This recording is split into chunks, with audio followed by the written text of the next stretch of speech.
In 1853, in Harper's Ferry, Virginia, the limestone facade of the Enchanted Monastery shimmered faintly in the morning mist as Brother Emmerich, the archivist, was found collapsed at the foot of the scriptorium stairs, his cassock soaked with ink from a shattered vial clutched in his hand.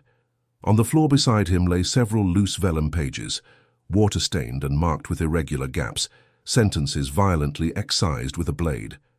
Though the Brotherhood of St. Basil maintained its peaceful cloister behind thick stone walls and cultivated tobacco for local trade, whispers of unusual silence in the western wing and the abrupt reassignment of young novices had circulated quietly since the Civil War.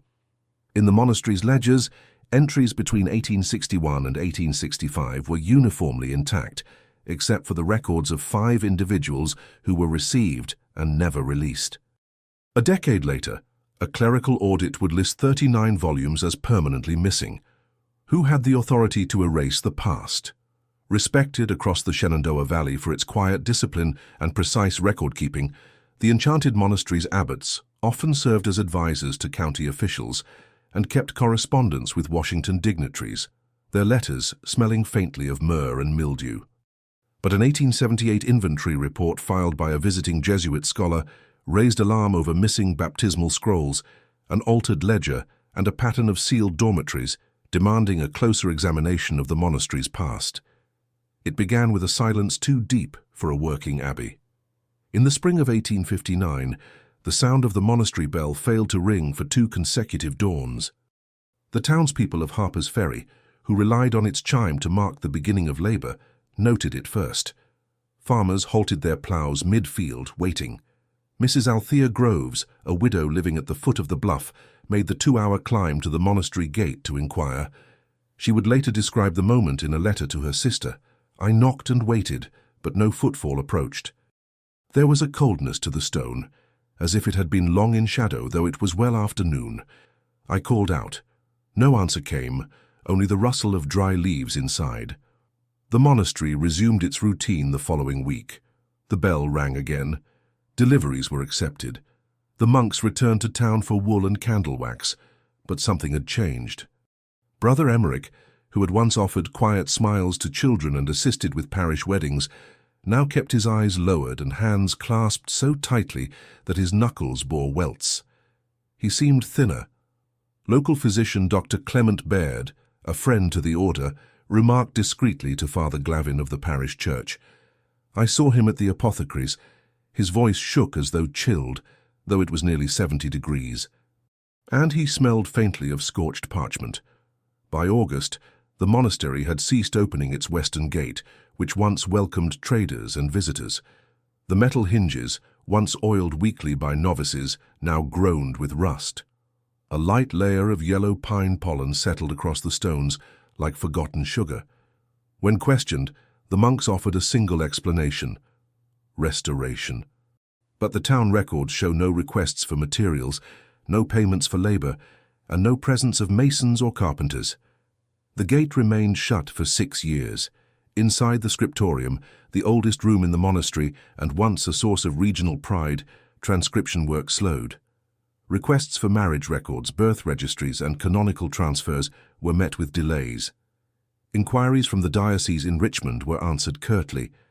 The bishop's archivist, Father Elias Miro, noted in his 1860 memorandum, "The monastery of St. Basil has failed to deliver the quarterly records required under ecclesiastical statute. When pressed, they cited internal review. No explanation was offered regarding missing volumes 7 through 9 of the household census." 2 events soon sharpened the town's suspicions. The first came with the sudden departure of novice Walter C. Ridgely, a boy of 17 from a merchant family in Charlestown. He had entered the monastery the prior year, reportedly in pursuit of divine calling. But in November of 1861, his uncle received a letter signed only WCR, with 3 lines hastily written in smudged ink. "They have locked the western wing. We no longer study at night. The hours have changed. Something is wrong." The family appealed for his return, but the monastery claimed Ridgely had left of his own accord during the night. No one saw him depart. His belongings were never returned. The second event was quieter, but more damning. In 1863, a Union quartermaster assigned to Harper's Ferry requisitioned shelter for a small detachment of engineers. The Enchanted Monastery, spared from destruction by its religious designation and stone construction, was suggested as lodging. The monks refused, citing canonical obligations of silence. But within a week, military officials received a sealed document bearing an ornate wax seal and the signature of Abbot Thorne, declaring the western wing of the monastery unfit for habitation due to unresolved structural risks and compromised insulation. Oddly, the monastery's ledger from that year shows no corresponding damage report, no mention of repairs, and no change in tobacco production, which relied on the same western access. That same summer, a strange smell began to drift from the western gardens, once a place of herbs, now overgrown. The odor was not rot nor sewage, but a mingled scent of dry hay and sulfur. Two children, David and Lucille Carmody, playing near the trail, reported hearing a sound like someone sweeping sand with metal from the other side of the garden wall. David, now a retired railway inspector, would later recall in a 1911 oral interview, "It wasn't a scream, it wasn't even loud, just the scraping over and over like a rhythm. We stopped going near there after that. Even the dogs wouldn't bark in that direction." By 1865, following the end of the Civil War, civilian oversight returned to Harper's Ferry, and with it came new concerns. Parish priest Father Glavin, aging and increasingly suspicious, filed a confidential letter with the local bishop. His words were careful but pointed. "It has been brought to my attention that no one has witnessed the arrival of new initiates at the monastery for over 3 years. And yet, accounts show food for 34 and laundry for 43. Either they harbor travelers discreetly, or there are more mouths within than we are permitted to see." A storm in late September of that year felled part of the outer eastern wall, revealing a narrow passage once concealed behind ivy and mortar. The monks sealed it within 24 hours. But not before Town Constable Reynard Hollis, dispatched to inspect the damage, caught sight of something behind the breach. In his report, filed October 1, 1865, he wrote, "Observed chamber with narrow wooden shelves, some of which bore books wrapped in cloth. One bundle fell, recovered only a scrap, torn underfoot in retreat. Language not Latin, no light fixtures present, smell of wax and earth." Hollis was dismissed shortly thereafter. The reason cited, dereliction due to stress-related instability. He left town and never returned. Meanwhile, Brother Emmerich began to show signs of strain. His gait became irregular. He would sometimes pause mid-step, eyes fixed on the corner of the refectory, or the join of 2 stones in the cloister corridor. One witness, a delivery boy named Samuel Byers, noted, "He stood still so long I thought he was a carving. Then he whispered something I didn't catch. It sounded like numbers." By 1870, the monastery sent no representative to the annual convocation. The tobacco quota was reduced by nearly half, yet records show no drop in internal consumption. The monks ceased attending Sunday Mass at the town chapel. When a request for the death certificate of Father Marlon Creedy was submitted by the diocese, it was denied. The monastery claimed he had been reassigned to Canada, yet no Canadian registry bore his name.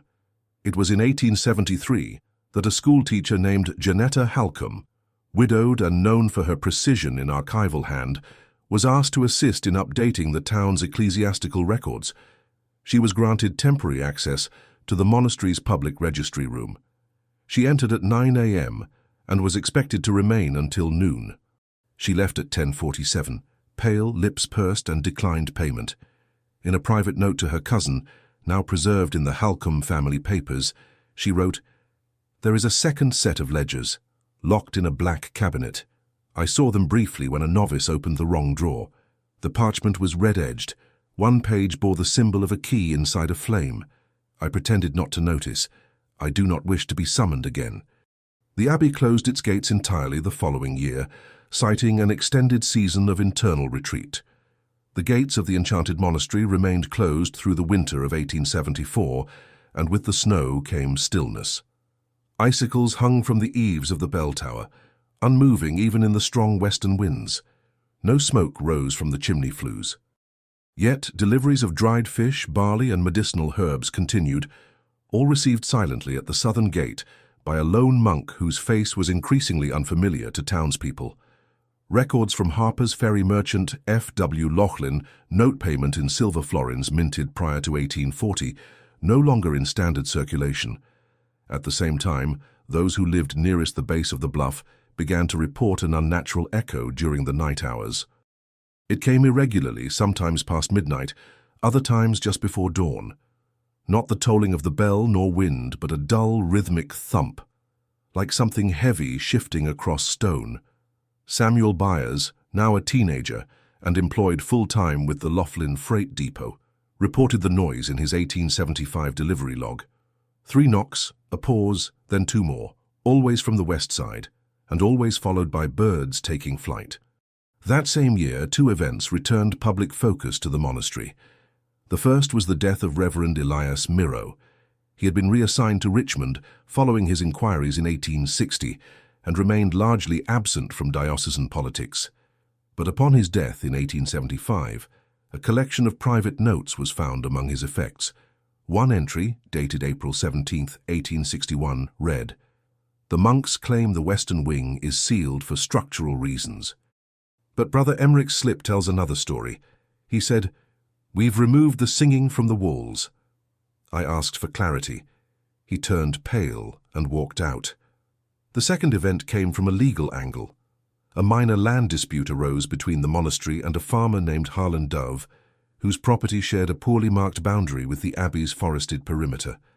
While the matter itself was bureaucratic, what drew attention was the surveyor's report. Hired by the county to mark and map the division, the surveyor, Judith Carven, described her findings in her official deposition. "There is a footpath not noted on any prior map, marked with stones etched with symbols. Each stone bore a date, 1870, 1865, and further back, paired with initials, some carved shallowly, others gouged deep as though in haste. The trail ends in a thicket where no plant grows higher than the knee. I found 3 rusted oil lamps hidden among the roots. The deposition was entered into public record but quietly dismissed. The land was reclassified and Dove received compensation. Judith Carven never took another government contract." Inside the monastery, changes accelerated. A mason from Cumberland, hired under unusual secrecy to repair inner walls, left after just 4 days. In a letter to his brother, later published in a regional newsletter, he described his experience. "There are doors that do not match their frames, wooden panels where there should be stone. One corridor turns sharply into pitch black after only 10 paces, and the floor there, and it does not sound solid. I was not asked to repair. I was asked to remove." By the late 1870s, the town of Harper's Ferry had grown used to the silence, but silence itself began to feel active, as if watching. When fires were lit on feast days in the village, the monastery did not respond with its usual chants. When storms came, the bell did not sway. The fields above the bluff remained tilled but unattended. Crops grew in geometric patterns, never overlapping, and never left to fallow. A local botanist, Dr. Henry Call, noted in his 1881 field diary, "The tobacco leaves are uniform, unnaturally so. No bite marks, no wilt. Either the soil has changed or the plant is being rotated underground." Dr. Call requested access to examine the growth firsthand. He was denied without explanation. Then, in 1883, the first manuscript surfaced. It arrived anonymously at the diocesan archive in Richmond, wrapped in black cloth and tied with copper wire. Inside was a bound collection of vellum pages, numbered erratically and written in a sharp, slanted hand. There were prayers, but unfamiliar ones, invocations using Latin roots, but no full phrases. The last 10 pages bore only names, all in a different ink. Walter Ridgely, Father Marlon Creedy, Brother Bartholomew, Novice Anne Grigsby. Each name followed by a date of entry into the monastery, and a blank space where a date of exit should have been. Bishop Henley commissioned an internal review. When the envoy arrived at Harper's Ferry, they were told the monastery was in cloistered retreat until the following year. No date for return was given. Meanwhile, Brother Emmerich had disappeared entirely from public view. He would reappear once more, on the cold morning of February 17, 1885, in the apothecary's shop, asking for camphor and a dull razor. His robes were stained at the cuffs. His voice was hoarse. Witness testimony by apothecary assistant Marianne Lowell notes, "He handed me a note instead of speaking. It read, 'Do not preserve me, do not record.' I gave him the camphor. I did not ask about the blade." 2 weeks later, a minor tremor shook the valley. A sound like a hollow drum spread across the town in a slow descending wave. It lasted only 12 seconds. No damage was recorded, but several townsfolk reported headaches and a metallic taste in the mouth. The monastery claimed no knowledge of the event. An undertaker, John Marius, reported receiving a coffin from the monastery that spring. Delivered by mule cart, it was unaccompanied by documentation. When he opened the lid for identification, he found no body, only 10 blank ledgers, each wrapped in linen and tied with red twine. They were weighted with sand. He returned them the next day. The monks said nothing, only took the cart and turned away. In the summer of 1886, a letter from novice Anne Grigsby's brother arrived at the town's post office. He was seeking information, as she had not replied to correspondence for over 2 years. Town records showed no notice of departure. She had been listed as received in 1883, aged 19, to assist in botanical documentation. No record of her ever leaving was found. Her name appeared in the manuscript list. Pressure on the diocese grew, and in 1887 a second investigator was sent. This time, a lay archivist named Lionel de Sautel, whose specialty was the cataloguing of suppressed orders. He entered the monastery on August 3rd. He was scheduled to remain 1 week. He returned after 3 days, carrying only a leather satchel and a fever. In his final written statement before being committed to a convalescent facility in Baltimore, he wrote, "They do not archive what is written. They archive what is removed. The vellum is not new, it is rewritten. There are traces, shadows under the script. I saw my own name blotted out." The monastery closed its gates indefinitely in 1888. No official reason was given. The tobacco fields were harvested one last time. The bell, once reliable as sunrise, rang only once that year at dusk on the longest day. In the final town census before the close of the century, the entry for the Enchanted Monastery reads simply, "Population unknown, structure intact, access denied." In early March of 1889, a steam train arrived in Harper's Ferry, carrying a single passenger from the Department of Religious Oversight in Washington. His name was Mr. Julian Ferro, an ecclesiastical auditor with 32 inspections on record, known for his discretion and meticulous documentation. He wore a thick wool coat despite the unseasonably warm spring, and carried a case containing a brass chronometer, 3 sealed notebooks and a collapsible field desk. Ferro had been summoned after an anonymous report, received in February, alleged systemic record falsification within the Enchanted Monastery and named several persons previously thought deceased. The complaint bore no return address and was typed, a rare practice at the time. It included 1 fragment of parchment taped to the inside of the envelope, with only 3 words in block print. Red script remains. Upon his arrival, Ferro was received coldly by the town priest, Father Anselm, who claimed no involvement in the report and cautioned that any inquiry into the monastery was unlikely to yield hospitality. Still, Ferro made his way to the foot of the bluff and began his ascent. He reached the front gate at 3:42 p.m. He knocked once, then waited. There was no response. He knocked again, and only then did a shutter slide open briefly, revealing a dark eye and a voice that said, "Return with written sanction." Ferro complied. The following day, he drafted a formal ecclesiastical petition for entry, signed by Father Anselm as local intermediary. The response came not by letter, but by the appearance of 2 monks at the town's post office that evening. They left no message, only a sealed parcel containing a ledger bound in calfskin. The year on the cover read 1883. Ferro opened it in the presence of the postmaster and Father Anselm. Inside, the pages were blank. The inspector did not leave. He instead rented a room above the Laughlin depot and began a second line of inquiry, this time among the townspeople. He interviewed farmers, merchants, midwives, and tradesmen. Over several days, he compiled over 20 signed statements, each noting small private disturbances that had seemed inconsequential at the time. A girl who woke to find her hair clipped in a single straight line, a tax collector whose map no longer aligned with the terrain, a carpenter whose tools rusted overnight, though kept indoors. None of the reports mentioned the monastery directly, but all occurred within its immediate vicinity. Then came the disappearance of Father Anselm. He was last seen entering the chapel on a Wednesday morning for personal prayer. When he failed to appear for Vespers, 2 altar boys searched for him. His hat and coat remained on the peg near the vestry, but the chapel was empty. His travel case was still under the rectory bed.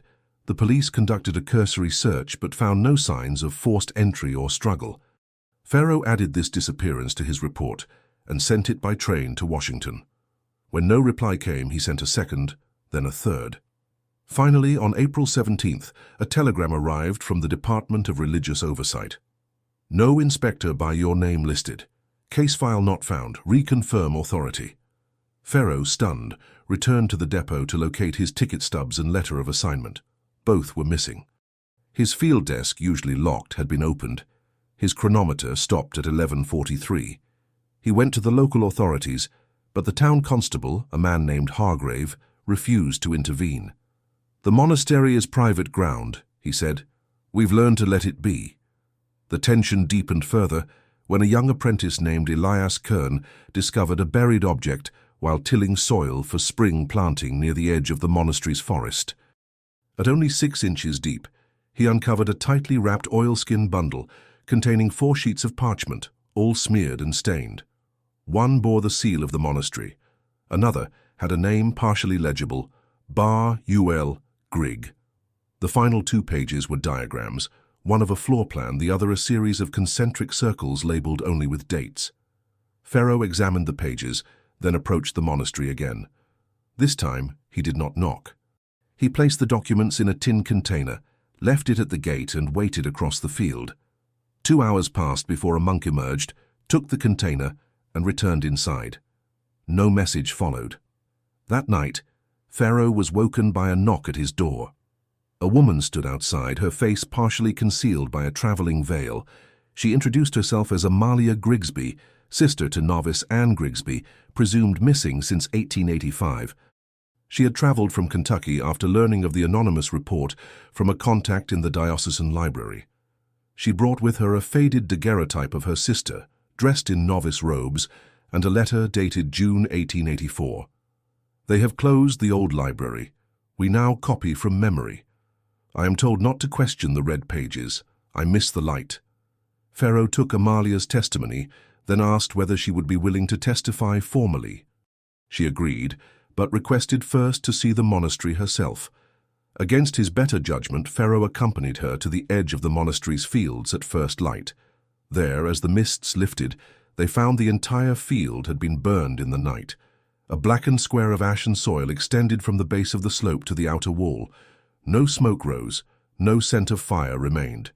Not a single footprint marked the edge. They returned to town to discover that the Laughlin depot had suffered a break-in. Pharaoh's room had been ransacked. His satchel and notebooks were gone. The depot's owner reported no sign of forced entry, only that the door had been unlocked and the dog would not approach the stairs. Pharaoh, undeterred, placed a final ad in the Washington Gazette under an assumed name. "Seeking original residents or family of St. Basil's Monastery, Harper's Ferry. Respond by mail. Safe terms insured." No replies came. 3 days later, Amalia Grigsby vanished.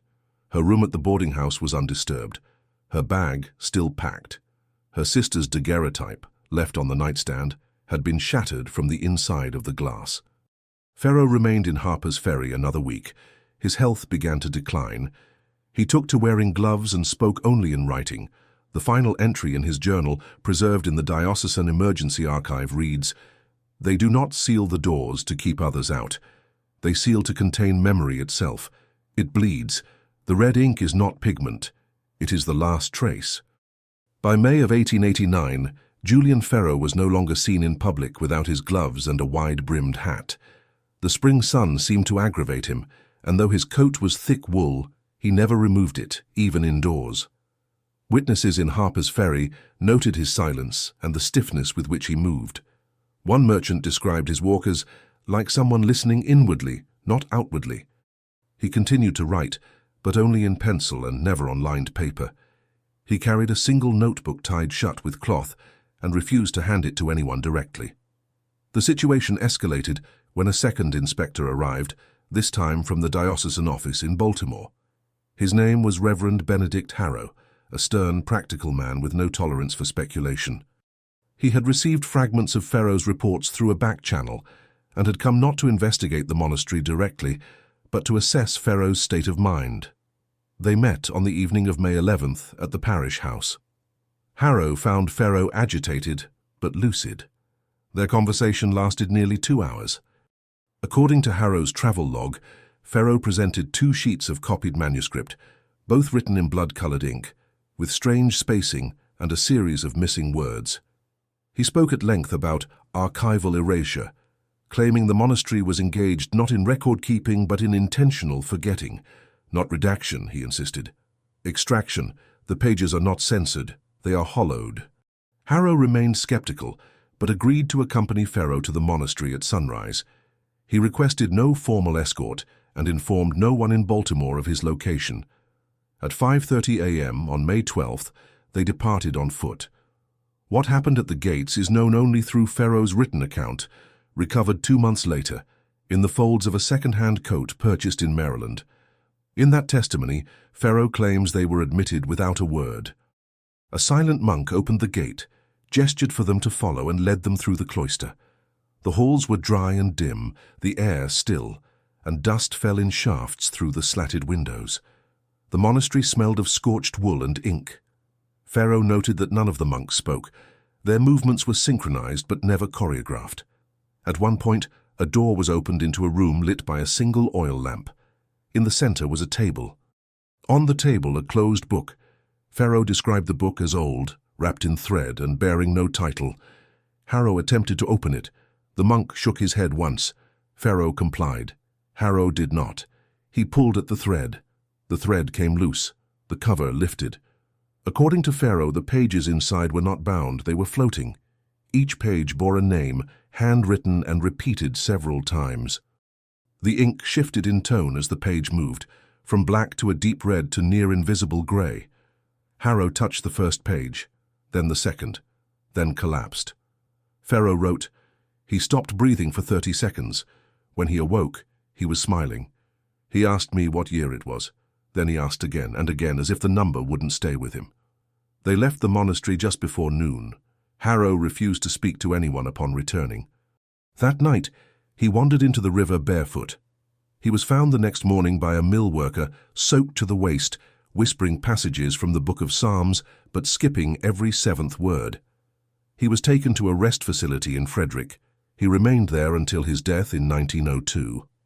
In the wake of this incident, Pharaoh resigned from his position and left Harper's Ferry. He did not return. But the effects of his presence lingered. The Laughlin depot was shuttered in June. The owner cited unaccountable loss of merchandise and deterioration of ledgers. Several town merchants noticed their account books had been tampered with. One noted that entries made in black ink had faded entirely, leaving only indentation. "It's as if the ink was drawn backward," he said. Absorbed. New personnel were assigned to Harper's Ferry in the summer, including a young archivist from Pennsylvania, Miss Clara Worthing, tasked with re-establishing contact with the monastery. Her mandate was simple: acquire copies of birth and death records between 1880 and 1889. She arrived on July 9, 1889, and made contact by post. A week later, she received a reply by courier. The envelope was hand-stitched with black thread. Inside was a single page, blank except for a line in the center. "Memory must be earned, not shared." Miss Worthing was unnerved but not deterred. She wrote again, this time requesting permission to view the scriptorium and verify the archival volumes. She received no response. On July 22nd, she climbed the bluff herself. Witnesses observed her leave at 7:45 a.m. She carried only a satchel, gloves, and a field journal. She did not return that day. She reappeared in the town square 3 days later, walking barefoot. Her journal was gone. Her gloves had been torn at the fingertips. She refused to speak. Only later, through writing, did she describe what had happened. I saw the manuscript table, but there were no manuscripts, only vellum pressed and flattened with names. The names bled as I read them. Some were familiar. I saw my own, twice, once in black and once in red. I turned away. But I still feel it, a cold on my back that has not lifted. She resigned and returned to Pennsylvania. She died in 1891 of unknown illness. Her official cause of death was listed as nervous collapse. By autumn of 1889, the monastery no longer accepted any form of correspondence. The gates remained shut. The bell was removed from the tower. And yet, town records from September record a curious fact. The town census taker, Mr. Raymond Bell, listed the monastery population as 47, though he never visited the premises. When asked how he arrived at that number, he claimed it had been written in his ledger before he opened it. He could not explain how. On the night of October 4th, 1890, a storm approached Harper's Ferry from the west, cutting a jagged path over the Shenandoah Valley. Lightning struck the hillsides in staccato bursts, illuminating the silhouette of the Enchanted Monastery against the sky, its stone facade shuddering beneath wind and rain. At 2:17 a.m., a bolt split the bell tower's roof, igniting a fire that quickly spread through the upper dormitory. For the first time in decades, the gates swung open, not by invitation, but by collapse. The left door splintered outward, revealing the cloister walk within, lit only by the flickering red of flame. By morning, smoke still curled from the tower's shell. The fire had consumed the upper floor, but the stone below remained intact. Townspeople gathered cautiously at the foot of the bluff. Among them was Dr. Henrietta Voss, a forensic physician traveling through the region on assignment. She was approached by Sheriff Edmund Pike, who, though reluctant, understood the necessity of involving an impartial outsider. Together they ascended the hill, accompanied by 2 deputies. The interior of the monastery was damp and charred, but eerily intact. The scent of wet stone, ash, and ink mingled in the corridors. The cloister garden was overgrown, vines choking the wrought-iron trellises. Every visible surface bore traces of soot, but no signs of recent occupancy. There were no beds, no personal effects, no garments drying on lines. The scriptorium doors had been left ajar. Inside the scriptorium, Dr. Voss found the manuscript tables scorched but undisturbed. Along one wall stood a cabinet of blackened oak, its lock broken, its shelves empty. On the floor nearby lay 6 loose sheets of vellum, singed at the corners. Sheriff Pike lifted one with forceps. It bore a series of names, each carefully inscribed and then partially erased, the ink scraped away with a blade. He read aloud, B. Emmerich, W. Ridgely, A. Grigsby. Voss inspected the sheet. Under magnification, faint indentations suggested more than one layer of erasure. The ink had not simply been removed, it had been overwritten again and again as if the parchment itself was being consumed and repurposed. One corner bore a fragment of date, August 1st, 1886. Beneath the cabinet, a loose floorboard gave way with pressure. Deputy Harlan Rhodes pulled it free, revealing a shallow cavity. Inside were 3 leather-bound volumes, tied shut with linen strips. Voss cut the bindings carefully. The first volume contained hand-drawn maps of the monastery, but none matched the visible structure. Rooms existed on paper that had no physical doors. Corridors curved impossibly, intersecting at angles too narrow for human passage. One level was labelled only Repository, with no access point indicated. The margins bore notes in faded ink. No reflection after 3rd hour. Sound follows contour. Do not enter when light is uneven. The second volume held lists, names, dates, annotations, some crossed out with violent slashes. Several names were followed by numbers, 17.4, 20.2, 13.8.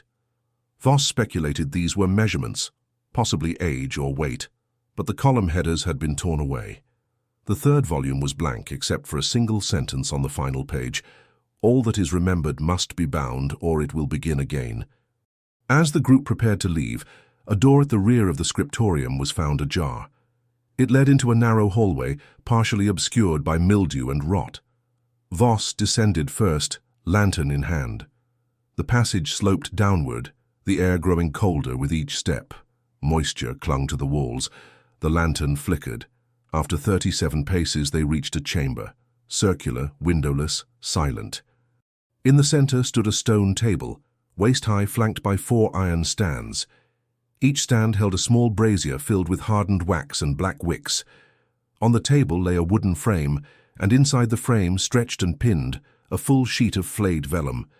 The surface was smooth and pale, and in the center, etched in meticulous script, was a full liturgical prayer. At the bottom, a signature, Sister Anne Grigsby, 1885. The room fell silent. Voss approached slowly. She touched the edge of the vellum. It was warm, not from flame, but from some residual source, as if it had just been placed. She backed away.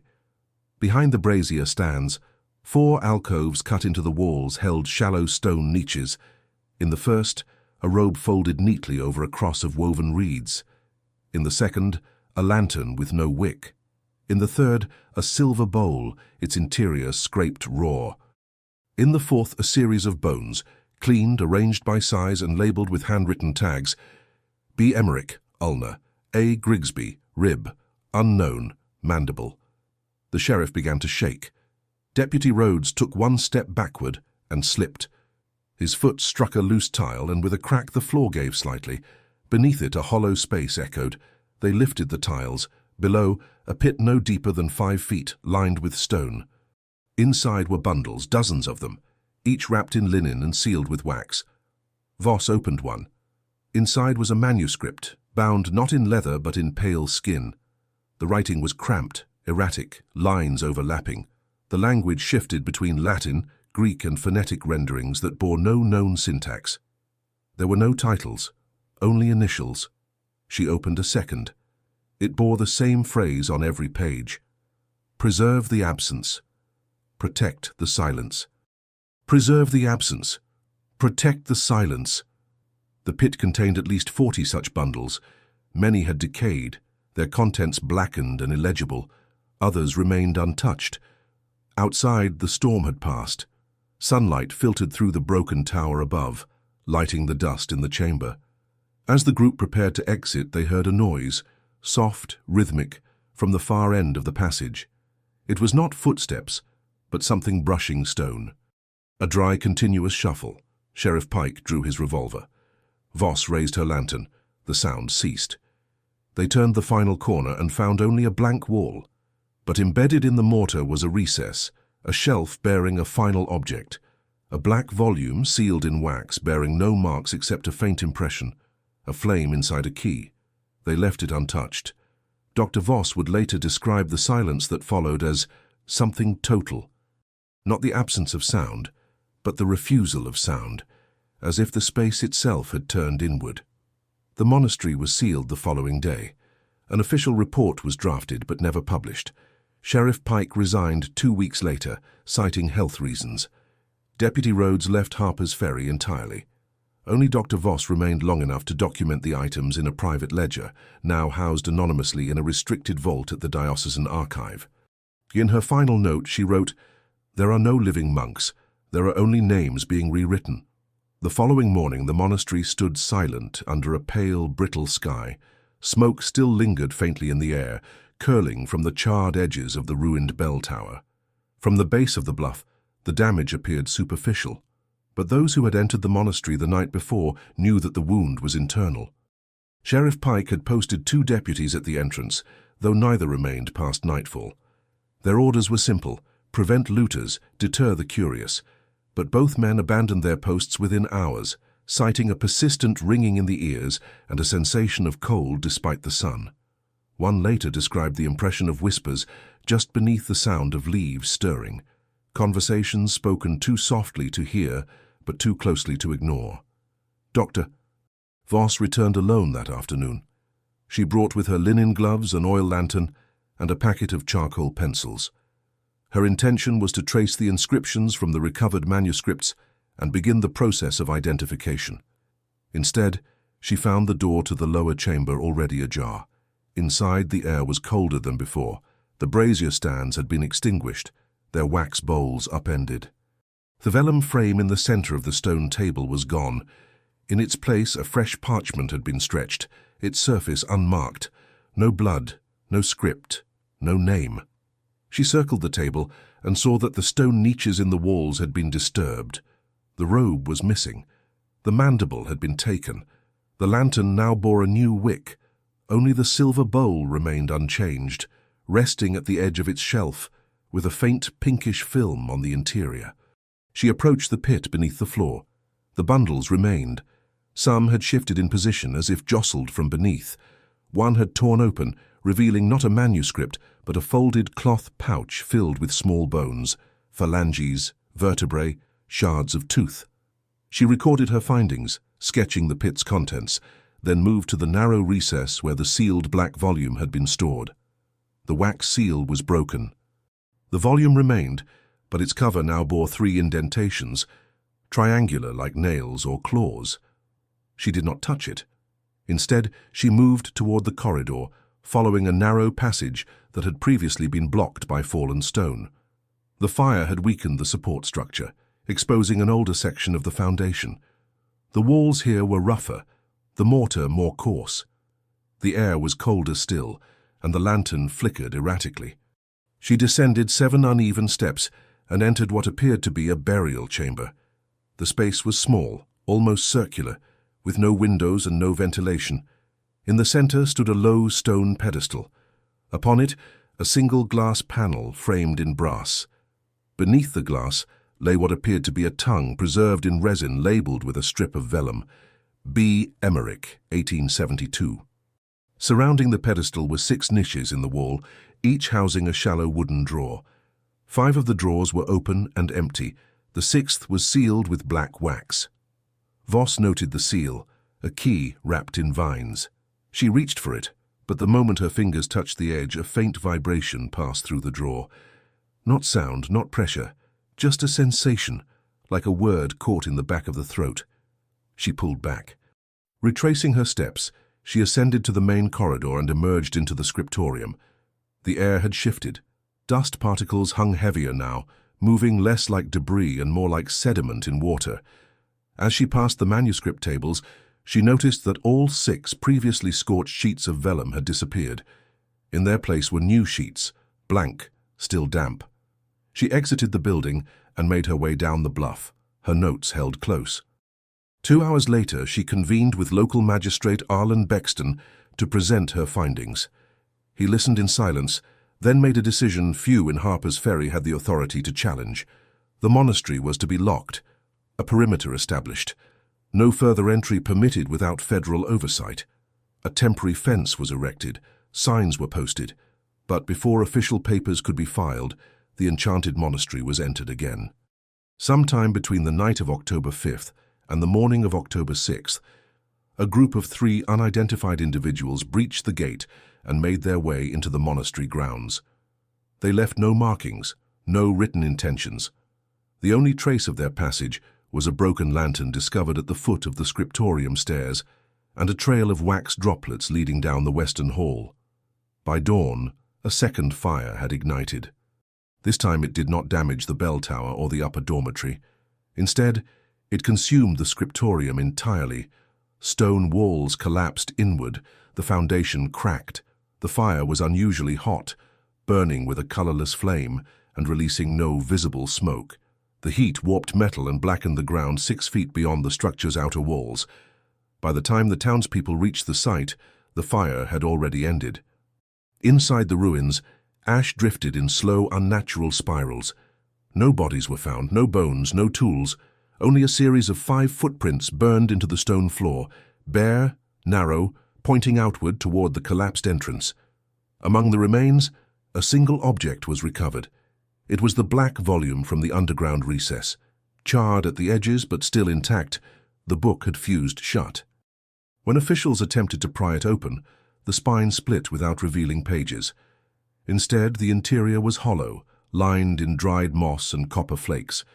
Embedded at its center was a glass lens, cracked diagonally, behind which floated a slip of translucent parchment.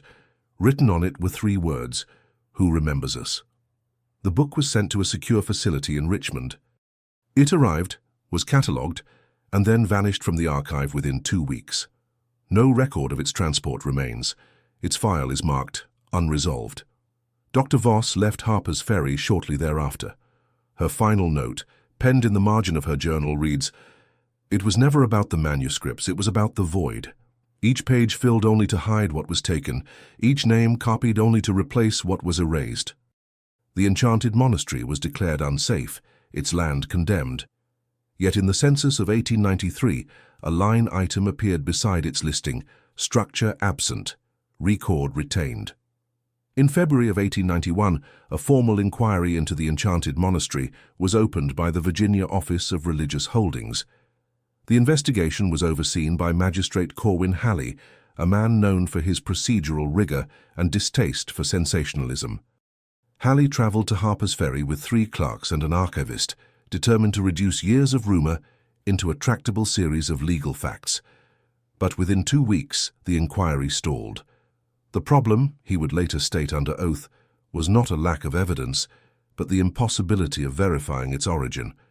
What remained of the monastery had been cordoned off by the local sheriff's office. Yet the few artifacts collected from the site, the hollow manuscripts, the sealed volume, the carved stones, exhibited signs of advanced decay inconsistent with their apparent age. The glass lens retrieved from the black book had begun to fog from within, its surface etched with microscopic script that none of the clerks could read. Ink samples, when subjected to rudimentary chemical testing, left behind no residue. Even the stone floor where the barefoot prints had been burned had begun to flake away as if resisting preservation. Testimonies were gathered from surviving witnesses. Dr. Voss submitted her notes, but refused to appear in person. Sheriff Pike declined to testify altogether. Former Deputy Rhodes had not been heard from since his relocation to Illinois. The townspeople's recollections were fragmented, contradictory. Some insisted there had never been a fire. Others claimed they had seen monks as recently as the previous spring. One farmer, Arliss Dougherty, swore in a signed statement that he had delivered hay to the monastery not 2 months prior and been greeted by a tall man with stained fingers who spoke only in questions. When pressed for detail, Dougherty could not recall the man's face, only that his robe bore no insignia and his shadow did not match his movement. The inquiry yielded no criminal charges. Instead, the state reclassified the land as inactive religious property, and ownership reverted to the Diocese of Richmond. A notice was printed in the Shenandoah Register announcing the dissolution of the Order of St. Basil in Harper's Ferry. The property, it stated, would be left untouched until the ground was deemed stable. No sale, lease, or transfer was authorized, but within a year, the perimeter fence had collapsed. Vines reclaimed the foundation. What had been a place of confinement became a void in the map, still there but unvisited. By 1895, the Enchanted Monastery had vanished from formal record. The town of Harper's Ferry, wary of its own reputation, quietly adjusted its boundaries to exclude the hillside. Real estate maps showed only a wooded elevation marked restricted terrain. Newcomers were discouraged from hiking near the slope. Those who did return with vague discomforts, vertigo, nosebleeds, a sense of being observed. One teacher, Miss Eliza Moon, recorded that her students sometimes wandered to the edge of the bluff during recess, returning with black smudges on their fingertips and no memory of having left the yard. She resigned mid-year. The Diocesan Archive in Richmond retained only one box labeled Basilian Incident. Its contents, an unsigned manuscript, a broken compass, and a strip of cloth bearing a child's initials stitched in crimson thread. The last archivist to open the box retired 3 days later, citing cognitive dissonance and sustained fever dream. No court convened, no order dissolved by trial. But quietly, internally, several changes followed. A directive circulated to monastic orders across Virginia, forbidding the maintenance of archives below ground level. Parishes were instructed to submit quarterly inventories of all religious texts containing handwritten annotations. All new novices were to be documented in triplicate, with copies sent to independent diocesan registrars. One such registrar, Father Murdoch Penlay, reviewed the historical entries from Harper's Ferry. In a letter to the Chancellor's office, he wrote, "Between the years 1853 and 1893, there are 14 novitiates listed as received without corresponding dates of departure. Of these, 6 do not appear in state birth registries. 3 have surnames matching those found in the vellum pages. One entry, Anne Grigsby, appears to have been duplicated in 2 separate decades. The ink is different. The penmanship is identical." The letter was archived.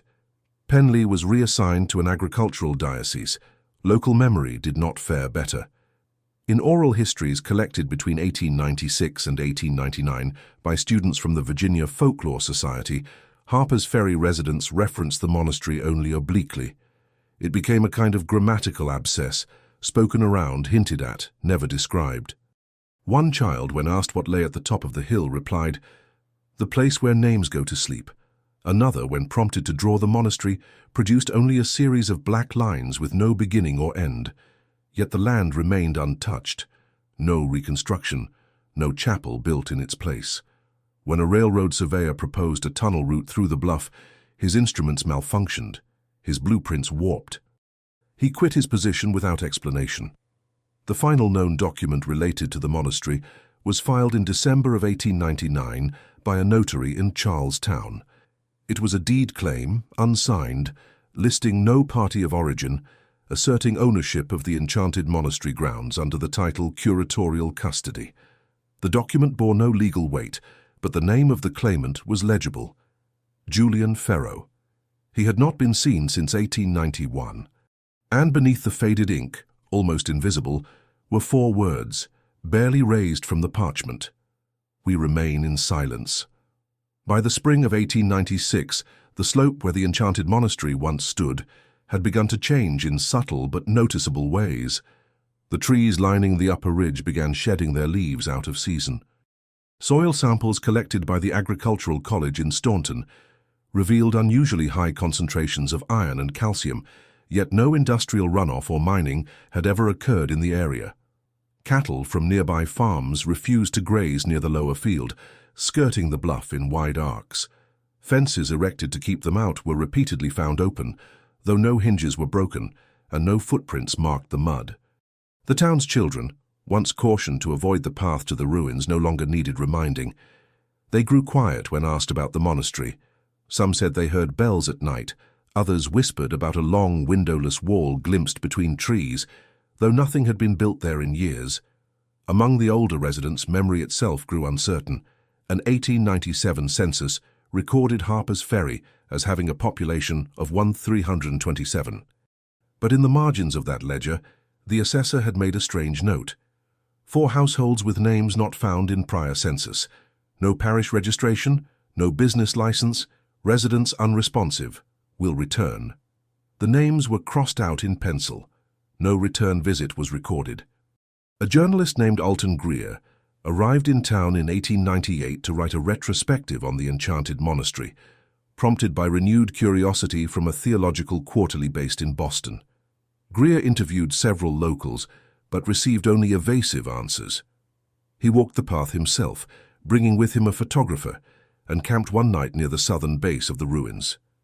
When he returned, he was alone. His companion, identified only as M.J. Harbridge, was never found. Greer's article was never published, but his journal, retrieved from a desk at the boarding house, contained 2 pages of writing. The second was blank. The first read, "The air is too still here. It's not the wind that moves, it's memory. It drags across the stone like breath caught in fabric. Something beneath the hill is still sorting names." The site was declared permanently inaccessible in 1899 under a county ordinance citing environmental instability. No construction has taken place there since. The monastery's disappearance from collective knowledge was gradual, not forced. It became absorbed into a silence so complete that by the turn of the century, few in Harper's Ferry could recall its exact location, though it remained clearly marked on pre-1890 maps. In a rare instance of archival contradiction, newer maps began to omit the hill altogether, repositioning boundaries to suggest the land had never been settled. And yet, the manuscripts have not disappeared. Between 1893 and 1899, 13 unrelated libraries and private archives across Virginia, Maryland, and Pennsylvania reported receiving anonymous donations, bundles of vellum sheets, tightly wrapped in linen or placed inside hollowed books. The content was fragmentary, names without context, liturgical phrases repeated to incoherence, diagrams of circular staircases descending into unseen depths. Most bore the distinctive mark of red ink, often smeared, occasionally layered with graphite rubbings. In each case, no courier was seen, no return address was included. The packages arrived in the dead of night, left at thresholds or between book stacks. Several libraries burned within months of receiving them. The cause was listed in each instance as accidental, though one fire in Frederick was said to have spread despite fire breaks, leaping stone corridors, and bypassing locked doors. Still, copies survived. A monastery fragment was found in the binding of a theological treatise in 1895. Another in the floorboards beneath a church in Cumberland, discovered during renovations. One more sealed within a child's toy chest in a shuttered attic in Leesburg. None of the institutions that received these fragments could trace their origin. All bore the same marking, somewhere within the text, faint or inverted, a key wrapped in flame. Dr. Henrietta Voss, last seen boarding a northbound train in 1891, was declared legally deceased in 1899. Her notes, recovered from a distant cousin's estate, were catalogued posthumously and entered into private university collections. The final page of her journal includes a single charcoal rubbing, apparently taken from one of the monastery's carved stones. The impression is crude, the symbols worn, but legible. 6 concentric rings, numbered in Latin, with a single word beneath. Ex Caesar, cut away. Today, no visible trace remains of the Enchanted Monastery. No stone, no tower, no gate. Yet in the town register of Harper's Ferry, in the bottom corner of the 1899 volume, a final ledger note appears, unsigned. 7 names returned to inventory, none matched original hand. And at the very end of the page, nearly lost in the margin, one line more, written in a fine, slanted script. The library never closed. It only stopped receiving guests. If this story moved you, if you made it to the end, it's because you also feel that these hidden truths must come to light. Let us know in the comments which city you're watching from. That way, we'll know how far these stories reach. And subscribe to the channel. There are many other cases the world tried to forget, but we insist on remembering them. This story was reconstructed from documents that were found. All names have been changed to protect the source.